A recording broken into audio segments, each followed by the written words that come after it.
Hello everyone, welcome to Beyond One Way. This video shows how to use wonton wrappers to make these beautiful mini taquitos that are crunchy, delicious, and easy to make. Start with a non-stick frying pan. Add a small amount of vegetable oil to cook the ground turkey.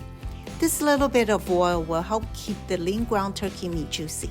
Add chili powder, onion powder, and cumin to flavor the ground turkey. Add Mexican cheese blend to the cooked turkey meat in the bowl. The cheese will add saltiness to the ground turkey, which is why you don't need to add salt while sauteing the meat. Spray a baking sheet with oil spray. This will help to brown the bottom of the wonton wrappers.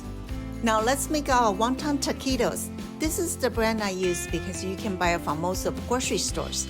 These wrappers are also thin, so it is easy for them to quickly become crispy in the oven. Place a dampened paper or cloth towel over the wonton wrappers to avoid them from getting stiff and hard. Place a full half tablespoon of the ground turkey mixture on one end of the wonton wrapper. Leave a little space on each end of the wrapper. Now roll the wrapper tightly away from you, then use water to seal at the end. You can make about 23 to 25 of wonton taquitos with this recipe, depending on how much filling you put in. And of course, you can use different meats like chicken, pork, or beef as well. You can also make it vegan by just using beans with vegan cheese.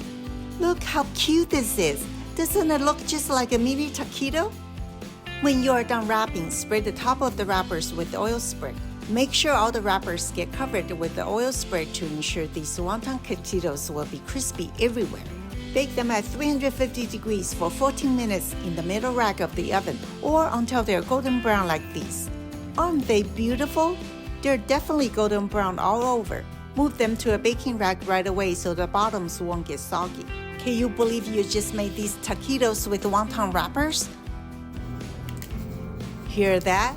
It is crispy. You can eat it with guacamole and or salsa.